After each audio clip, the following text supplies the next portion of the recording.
எனவே ஒருத்தரோட கூட்டாளித்தனம் ஒன்று வச்சிருக்கிறதா இருந்தா 5 விஷயங்கள் கிரைட்டீரியாஸ் இருக்குது. அதுல பாஸ் ஆகினா மட்டும் அவரை நண்பனாக எடுத்துக்கோங்க, அப்படி இல்லாட்டி அவரை நண்பனாக எடுத்துக்கொள்வாங்க. அதுல முதலாவது தான் இமாம் கஸ்ஸாலி ரஹிமஹுல்லாஹ் அவங்க சொல்றாங்க, தீன் உள்ளவரா என்று பாருங்க, மார்க்கம் உள்ளவரா என்று. 5 நேரம் தொழுறாரா, குர்ஆன் ஓதுறாரா, திக்ர் செய்றாரா, அவர் பக்குவமா இருக்கிறாரா, இந்த விஷயத்தை பாருங்க. அப்படி தொழுக அமல் இபாதத் ஒன்றுமே இல்லையா, நீங்க அவரோட ஃப்ரெண்ட்ஷிப்பை வைக்கிறது இருக்குது, உங்களோட தீன்ல விலகினது உண்டா. இரண்டாவது இமாம் கஸ்ஸாலி ரஹிமஹுல்லாஹ் அவங்க சொல்றாங்க, நல்ல பண்புள்ளவரா என்று பாருங்க, அஹ்லாக் உள்ளவரா என்று பாருங்க. அவர் ரோட்ல கத்தி கொண்டிருக்கிறார், உம்மா பாப்பாக்கு ஏசி கொண்டிருக்கிறார், தூசணம் பேசிக் கொண்டிருக்கிறார், மூத்தவங்களுக்கு கண்ணியப்படுத்தாம இருக்கிறார், சிறார்களுக்கு இரக்கம் காட்டாம இருக்கிறார், ரொம்ப மோசமான நடத்த உள்ளவர், நல்ல குவாலிட்டிஸ் இல்லையா, அவரை நீங்க கூட்டாளி ஆக்கிக் கொள்ளலாம். மூணாவது இமாம் கஸ்ஸாலி ரஹிமஹுல்லாஹ் அவங்க சொல்றாங்க, என்ன பெரும் பாவங்கள்ல ஈடுபட்டு கொண்டிருக்கக்கூடியவர், அவரை நீங்க நண்பனாக்கி கொள்ளவானம். ஏன்? அவர் சிகரெட் குடிச்சு கொண்டிருக்கிறார் அல்லது பொனோகிராஃபி பார்த்து கொண்டிருக்கிறாரு, நீங்களும் அவரோடு உட்கார்ந்து கொண்டிருக்கிறீங்க. அடே மச்சான் ஹராம்டா, இப்படி செய்யாத, சரி சரி நீ செய்யாத, நான் தானே செய்யறேன். இன்றைக்கு அந்த பாவத்துடைய பாரம் உங்களோட உள்ளத்துல எவ்வளவு இருக்குதோ அது நாளைக்கு அந்த அளவுக்கு இருக்காது. ஒரு வாரம் 2 வாரம் போகக்கூடிய நேரத்துல அவர் உங்களுக்கு அந்த பாவத்துக்கு வர சொன்னா நீங்களும் அந்த பாவத்துல விழுந்துடுவீங்க. ஏன்?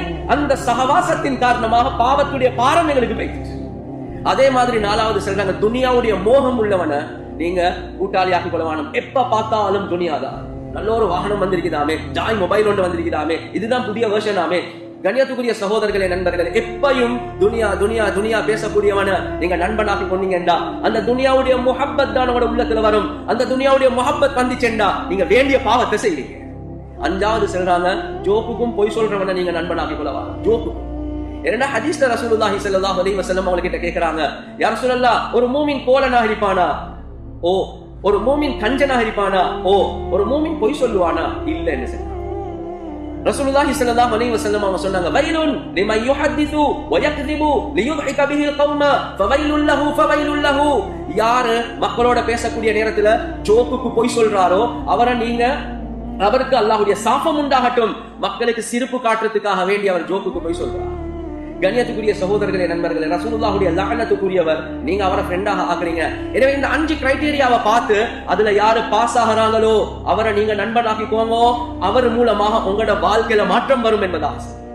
கண்ணியத்துக்குரிய சகோதரர்களே, நண்பர்களே, ரசூலுல்லாஹி ஸல்லல்லாஹு அலைஹி வஸல்லம் அவர்களுடைய காலத்திலேயும் தான் உக்பா இப்னு அபி முஈத் என்று சொல்லக்கூடிய ஒரு காஃபிர் இருந்தார். அவர் இஸ்லாத்தை தழுவி இருக்கல்ல, ரசூலுல்லாஹி ஸல்லல்லாஹு அலைஹி வஸல்லம் அவர்களை ஒரு சாப்பாட்டுக்காக வேண்டி கூப்பிடுறார்.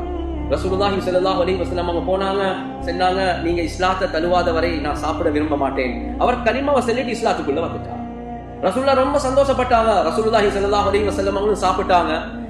அதுக்கு பின்னால் இஸ்லாத்துக்கு வந்துட்டாரு. ரசூலுல்லாஹ் போனதுக்கு பிறகு அவருடைய கூட்டாளிக்கு கேள்விப்படுவது உபை இப்னு ஹலஃப். அந்த உபை இப்னு ஹலஃபுக்கு கேள்விப்பட்ட உடனே வாராங்க உக்பா இப்னு அபி முஈத் கிட்ட வந்து கேட்கிறான், என்ன நீங்களும் மதம் மாறிட்டீங்களாமே? அப்படிதானே, தவறுல உள்ள பொடியம்மார்கள் ஏதோ ஒரு ட்ரக்குக்குள்ள எடுத்தா அதுக்கு பிறகு அந்த கேங்ஸ் இருக்குது, அந்த கூட்டாளி இருக்குது, சொல்லுவாங்க பியர் பிரஷர் என்று சொல்லுவாங்க, நண்பர்களுடைய பிரஷர் இருக்குது, அது விடாது. நீ என்ன திருந்த போறாய், நீ என்ன பள்ளிக்கு போறாய்? கண்ணியத்துக்குரிய சகோதரர்களே, நண்பர்களே, உபை இப்னு ஹலஃப் வந்துட்டான் வீட்டுக்கு. வந்து கேட்டான், என்ன நீயும் இஸ்லாத்துக்கு போயிட்டாமே, அந்த போட்ட பியர் பிரஷர் இருக்குது. இவர் சொல்லிட்டார், இல்ல இல்ல, அந்த முஹம்மது ஸல்லல்லாஹு அலைஹி வஸல்லம் அவர் சாப்பிடுறதுக்காக வேண்டி போய்க்கு நான் இஸ்லாத்துக்குள்ள வந்துட்டேன்.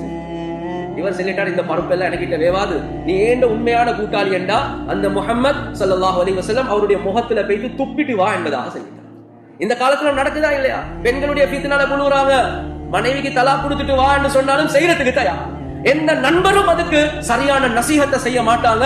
தக்வா உள்ள, வரா உள்ள, பேணுதல் உள்ள, அல்லாஹ்வுடைய பயம் உள்ள நண்பராக இருந்தாலே தவிர நானும் நீங்களும் அந்த ஃபித்னால கூட தான் செய்யும்.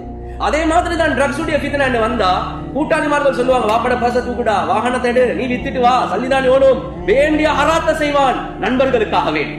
கண்ணியத்துக்குரிய சகோதரர்களே, நண்பர்களே, இந்த உக்பா இப்னு அபி முஈத் முசீபத் பிடிச்சவன் வந்து ரசூலுல்லாஹி ஸல்லல்லாஹு அலைஹி வஸல்லமோட முகத்துல துப்பிட்டான்.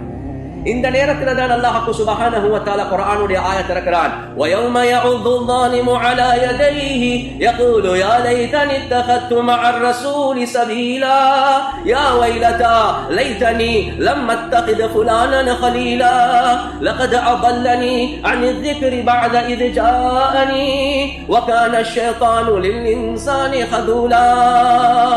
இந்த நேரத்தில் அல்லாஹ் குர்ஆனுடைய ஆயத்தை இறக்கினான். முழு உலகத்துக்கும் ஒரு பாடமாக, பேட் ஃப்ரெண்ட்ஷிப், பேட் கம்பேனியன்ஷிப், ஆக மோசமான நண்பர்களோட நீங்க தொடர்பு வச்சா இந்த உக்பா இப்னு அபி முஈத்துக்கு எது நடந்துச்சோ அதுதான் உனக்கும் நடக்கும். இந்த உக்பா இப்னு அபீ முஈத் கியாமத்துடைய நாள் கை சேதப்பட்டு கையை கடிச்சு துப்புவான் என்பதாக அல்லாஹ் சொல்றான். யா வைலதா லைதனி லம் அத்தகிது ஃபுலானன் கலீலா, எனக்கு நடந்த கேடே நஷ்டமே, ஏன் நான் அந்த ரசூலுடைய பாதை எடுக்கல.